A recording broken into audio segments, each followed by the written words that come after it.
Welcome to This Explainer, where we are going to tailor your knowledge of Cambridge physics perfectly to the exam, leaving absolutely no loose threads as we master electricity and magnetism. Now, I want you to picture this. You're sitting in that freezing cold exam hall, the clock is ticking, the invigilator says you may begin, and you flip open that past paper. Whether you're taking subject codes 0625, 0651, 0652, 5054, or 9702, the feeling is the same. You turn the page and see a terrifyingly complex electromagnetism question staring right back at you. Your heart races. How do you respond?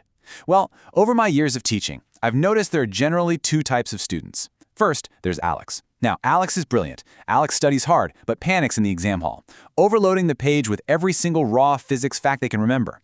We're talking massive, rambling paragraphs with absolutely no analysis, no structure, just a brain dump of information. Then, on the other end of the spectrum, there's Sam.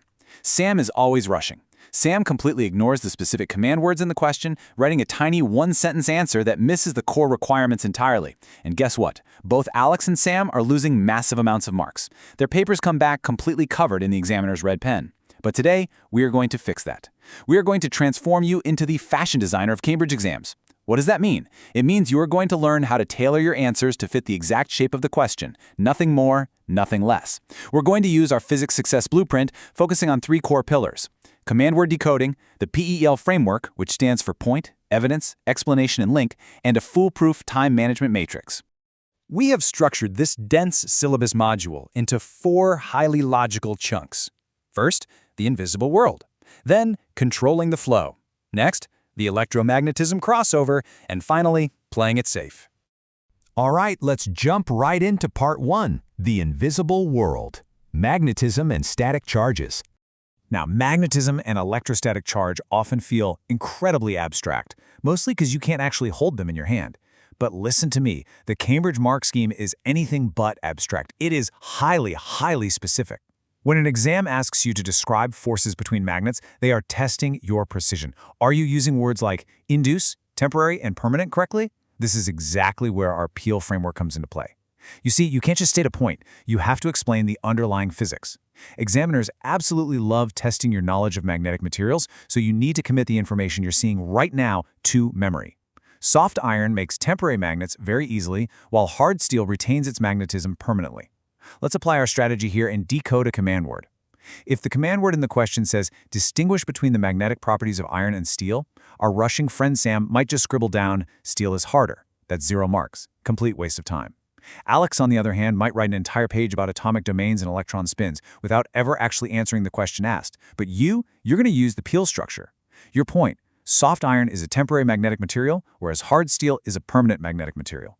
Your evidence, iron is easily magnetized but readily loses its magnetism, while steel is harder to magnetize but stays magnetized. Your explanation, because of these exact properties, soft iron is uniquely suited for the core of an electromagnet which needs to be turned on and off rapidly.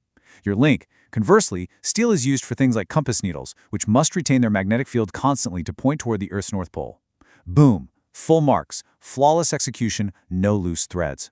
Before we continue, subscribe to our YouTube channel Ace the Exams at acetheexams_IGCSE to excel in your Cambridge examinations. Click that subscribe button and hit the bell icon right now. Okay, moving on. Visualizing these field patterns is an absolute guaranteed mark winner on these papers. Notice how like poles repel with a clear neutral point right there between them, while unlike poles attract with those smooth connecting field lines. Let's do a quick interactive workshop challenge right now. I'm putting a 30-second mental timer on the clock. If an examiner asks you to define the direction of a magnetic field at a specific point, what exactly would you write down? Think about it. Don't just say it goes from north to south. The Cambridge definition is way more specific than that. The exact answer they want is the direction of a magnetic field at a point is the direction of the force on the north pole of a magnet at that exact point. Yes, it travels from north to south, but that force definition is the golden ticket. On the left side here, we see the intense repulsion between two north poles, creating that empty neutral point right in the center where the magnetic fields literally cancel each other out. And on the right, we see the beautiful attraction between a north and south pole with the lines drawing them together perfectly. Let's shift gears slightly to static. This massive electrostatic discharge, lightning, occurs when electrons are transferred by friction, proving that like charges repel and unlike charges attract, even on a spectacular atmospheric scale.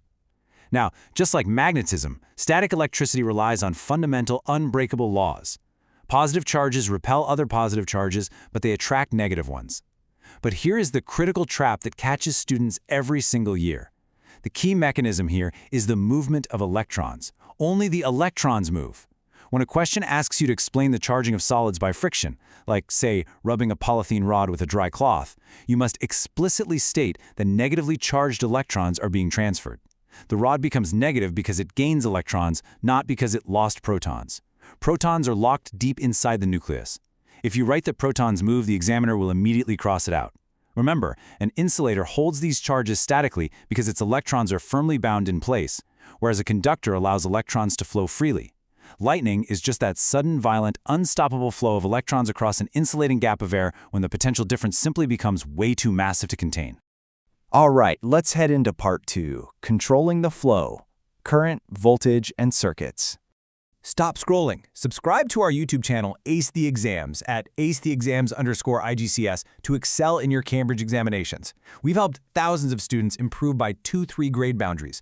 Join them right now by subscribing to @acetheexams_IGCS and turn on all notifications so you never miss our weekly exam strategy sessions. Okay, moving from static fields, we now step into the realm of controlled, moving charges, used to actually power our electrical circuits. This is where we shift from wild phenomena that just happen in nature to highly controlled systems that we engineer.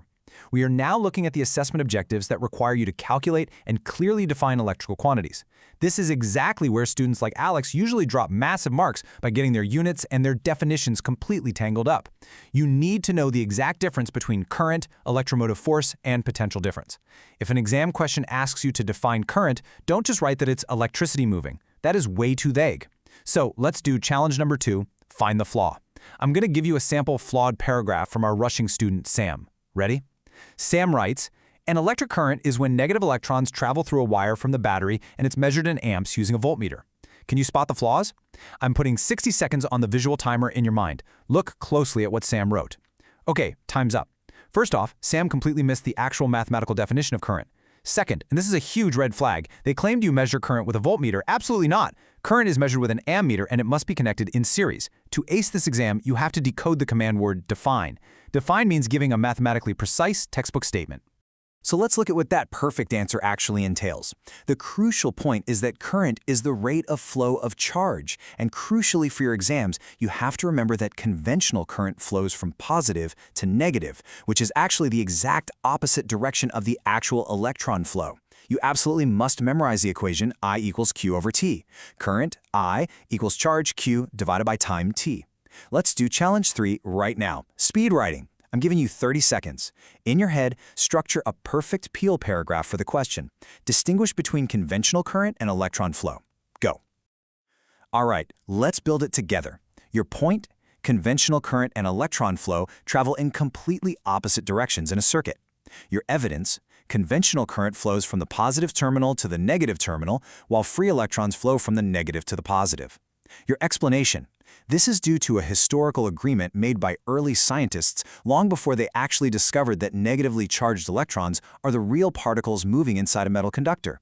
Your link.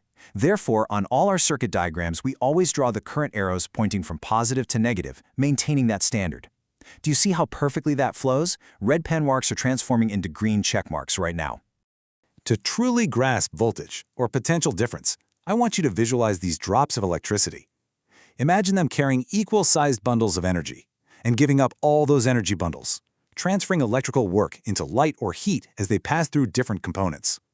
Potential difference, which is measured in volts, is strictly defined as the work done by a unit charge passing through a component. Now, electromotive force, or EMF, on the other hand, is the electrical work done by a source, like a battery or a power supply, in moving a unit charge entirely around a complete circuit. Think of EMF as the battery actively loading up these little drops of electricity with backpacks full of energy. And then think of potential difference as those exact same drops dropping off their energy at a lamp or a resistor to make it work. It is fundamentally an energy transfer system. If you can visualize that difference, you will never get EMF and PD confused again. Now, when analyzing circuit diagrams, carefully contrast series layouts where current is identical everywhere with parallel setups where the source current splits. This split is exactly why your house lights are wired in parallel. Think of this as your ultimate cheat sheet for circuit analysis questions. In a series circuit, if you take 3 ammeters and place them in totally different spots, they will all read the exact same current. There's only one path, but the potential difference? That splits across the components depending on the resistance. In a parallel circuit, it's the exact opposite. The potential difference across each parallel branch is identical to the source, but the current splits up at the junctions.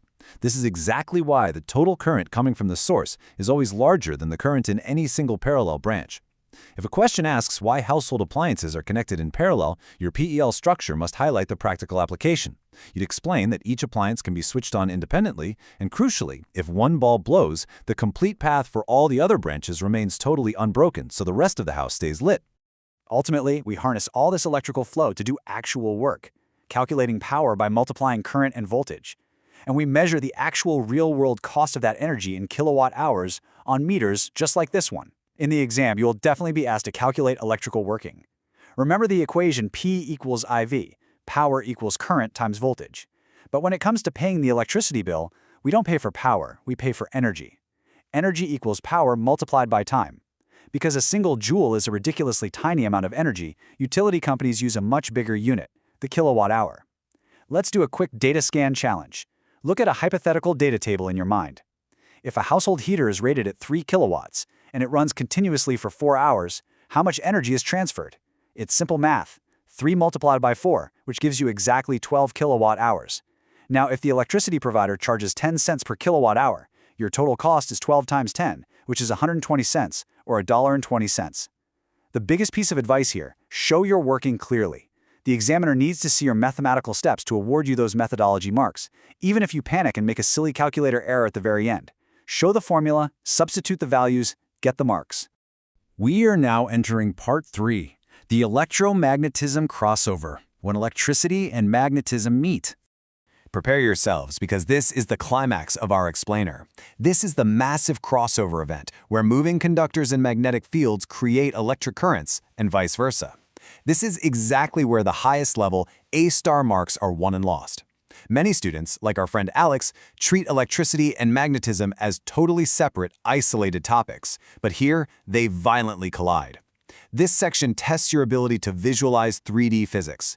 We're talking about Faraday's law of electromagnetic induction, Fleming's right and left-hand rules, and the inner workings of complex machines like motors, generators, and transformers.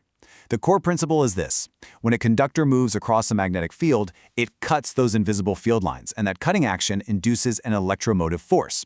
If it's part of a complete circuit, an induced current will flow. Now, if you want to maximize your marks on Faraday's electromagnetic induction, you absolutely must memorize these 3 specific factors that increase the size of an induced electromotive force. This is an absolute classic Cambridge question.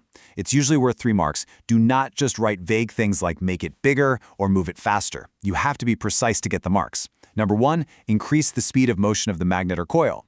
Number 2, increase the number of turns on the coil. Number 3, increase the strength of the magnet. Furthermore, you really need to understand the direction of this induced EMF. The rule is that the direction of an induced current is always such that its own magnetic field opposes the change causing it. If you physically push the north pole of a magnet into a wire coil, that coil will induce a current that deliberately makes the near end of north pole to repel your magnet. It's fighting you. It's nature's brilliant way of conserving energy, meaning actual mechanical work must be done by you to overcome this repulsive force. The DC motor effect is another classic exam hurdle. You must explain how the field and current create a turning effect, but whatever you do, don't forget to mention that the split ring commutator is the absolute secret to continuous rotation. Let's apply our time management matrix right here. This is usually a 4 or 5 mark long answer question. You should dedicate a solid 5 minutes to crafting this answer perfectly. Let's peel it. Point. A current-carrying coil placed in a magnetic field experiences a turning effect. Evidence. This occurs because the temporary magnetic field around the current interacts with the permanent magnetic field of the surrounding magnets, creating an upward force on one side of the coil and a downward force on the opposite side. Explanation. Crucially, the split ring commutator reverses the current direction in the coil every single half rotation. Link. This clever reversal ensures that the force on the left side of the motor is always pushing upwards and the right side is always pushing downwards, allowing the motor to rotate continuously in one direction. Listen to me, if you miss explaining the commutator step, you severely cap your marks. It's the most important parts of the motor. And what you're seeing here brilliantly illustrates the exact mechanism hidden inside everyday household tools like electric drills, transforming that electrical working into rapid, powerful mechanical rotation. To increase the turning effect, and therefore the speed and power of this drill, you simply apply the exact same logic we discussed just a minute ago. You can increase the amount of current flowing in the coil, you can increase the number of turns of wire wrapped around the coil, or you can increase the overall strength of the permanent magnets housing the motor. In contrast, and this is highly testable, remember that an AC generator works in reverse. Instead of using electrical power to force rotation, a generator uses mechanical rotation, like a giant turbine being turned by high-pressure steam, to cut magnetic field lines, which induces an alternating electromotive force that provides our mains electricity.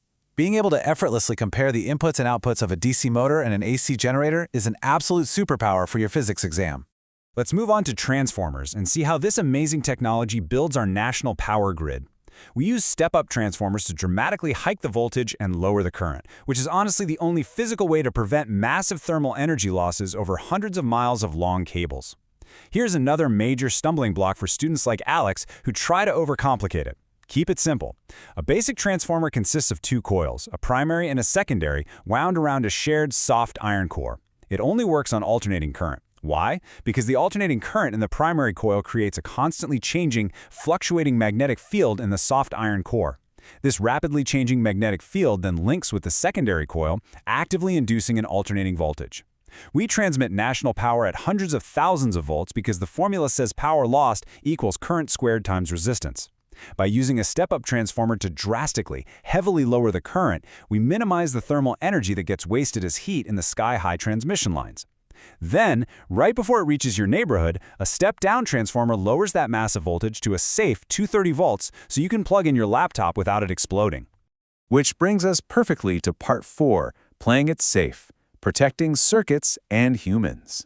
Our final section brings all of this incredibly powerful theory out of the textbook and into the real world by ensuring we know exactly how to handle these immense invisible forces safely.